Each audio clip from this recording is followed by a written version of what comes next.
नमो तस्सा भगवतो अरहतो सम्मा सम्बुद्धस्सा नमो तस्सा भगवतो अरहतो सम्मा सम्बुद्धस्सा नमो तस्सा भगवतो अरहतो सम्मा सम्बुद्धस्सा। नमस्ते भारतवासियों, धम्म ज्ञान चैनल पर आपका सहर्ष स्वागत है। आपका दिन मंगलमय हो, अत्त दीप भव। आज के वीडियो में हम सुत्त पिटक के संयुक्त निकाय के सतुल्लपकायिक वर्ग में आए श्रद्धा सुत्त, समय सुत्त, सकलिक सुत्त, पज्जुन्न धितु सुत्त और चुल्ल पज्जुन्न धितु सुत्त के बारे में जानकारी देंगे। वीडियो अंतिम तक देखिए। वीडियो ज़्यादा से ज़्यादा शेयर कीजिए। तो शुरू करते हैं। भाग 5वां, सतुल्लपकायिक वर्ग। श्रद्धा सुत्त। प्रामाद का त्याग। एक समय तथागत श्रावस्ती में अनाथ पिंडिक के आराम जेतवन में विहार कर रहे थे। तब कुछ सतुल्लपकायिक देवता रात बीतने पर अपनी चमक से सारे जेतवन को चमकाते हुए जहाँ तथागत थे वहाँ आए और तथागत का अभिवादन कर एक और खड़े हो गए। एक और खड़े हो उनमें से एक देवता ने तथागत को गाथा में कहा, जिस पुरुष को सदा श्रद्धा बनी रहती है और जो अश्रद्धा में कभी नहीं पड़ता, उससे उसकी कीर्ति और बढ़ाई होती है तथा शरीर छूटने के बाद सीधे स्वर्ग को जाता है। तब दूसरा देवता तथागत के सम्मुख यह गाथा बोला, क्रोध दूर करे, अभिमान को छोड़ दे, सारे बंधनों को लांघ जाए, नाम और रूप में नहीं फंसने वाले उस त्यागी के पास तृष्णा नहीं आती। तथागत, प्रासाद में लगे रहते हैं मूर्ख दुर्बुद्ध लोग। ज्ञानी पुरुष अप्रमाद की श्रेष्ठ धन के ऐसी रक्षा करता है। प्रासाद में मत लगो, काम राग का साथ मत दो। प्रामाद रहित हो ध्यान लगाने वाला परम सुख पाता है। समय सुत्त। भिक्खु सम्मेलन। ऐसा मैंने सुना है, एक समय तथागत 500 सभी अरहत भिक्खुओं के एक बड़े संघ के साथ शाक्य जनपद में कपिलवस्तु के महावन में विहार करते थे। तथागत और भिक्खु संघ के दर्शनार्थ देशों लोक के बहुत देवता आ इकट्ठा हुए थे।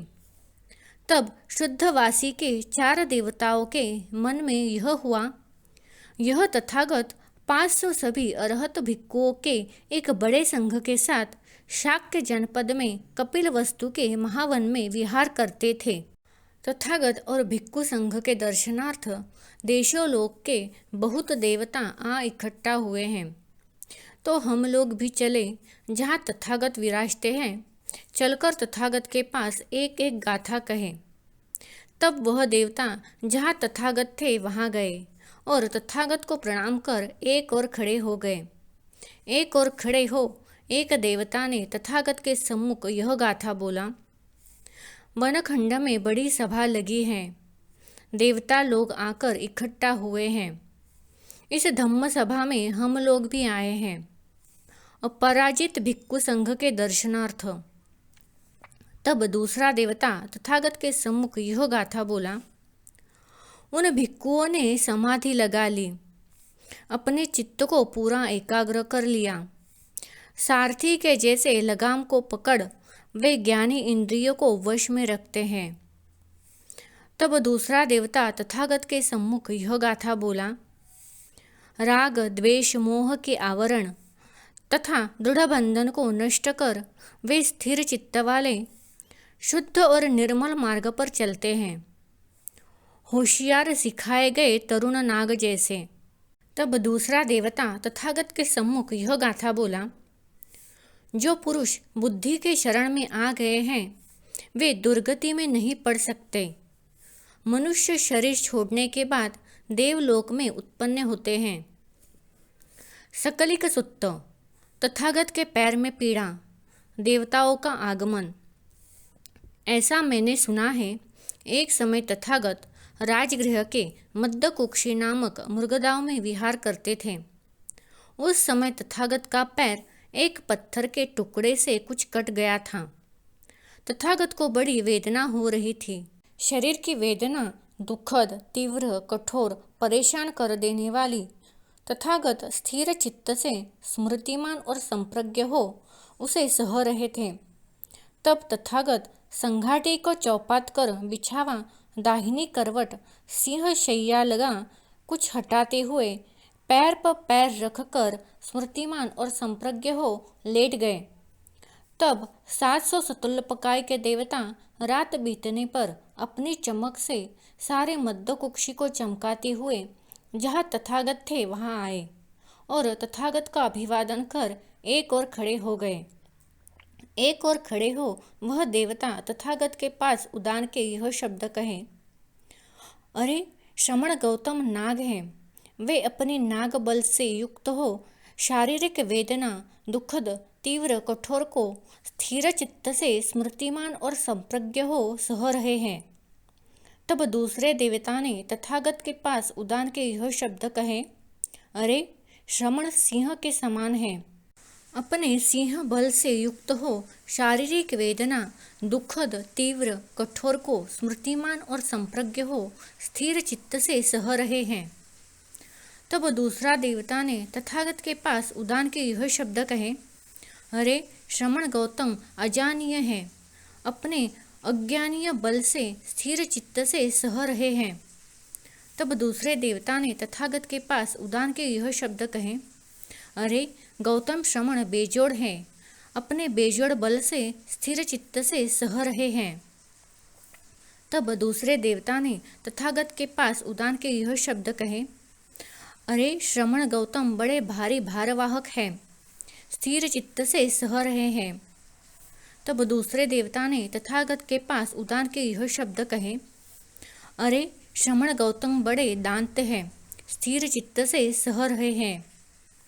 तब दूसरे देवता ने तथागत के पास उदान के यह शब्द कहे, समाधि के अभ्यास से इस विमुक्त चित्त को देखो, न तो उठा है, न दबा है और न कोई कोशिश करके थामा गया है, किंतु बड़ा ही स्वाभाविक है। जो ऐसे को पुरुष, नाग, सिंह, अजानीय, बेजोड़, भारवाहक, दांत को केवल अपनी मूर्खता से कहता है। पंचांग वेद को बमन भले ही धारण करे, 100 वर्षों तक भले ही तपस्या करता रहे, किंतु उससे पूरा चित्त विमुक्त नहीं हो सकता। हीन लक्ष्य वाले पार नहीं जा सकते। आत्मदृष्टि रखने वाले पुरुष को आत्मसंयम नहीं हो सकता। असामाहित पुरुष को मुनि भाव नहीं आ सकता। जंगल में अकेला प्रमाद युक्त विहार करते हुए कोई मृत्यु के राज्य को पार नहीं कर सकता। मान छोड़ अच्छी तरह समाहित हो, सुंदर चित्त वाला, सभी तरह से विमुक्त, सावधान हो जंगल में अकेला विहार करते हुए वह मृत्यु के राज्य के पार चला जाता है। पज्जुन्न धितु सुत्तो, धम्म ग्रहण से स्वर्ग।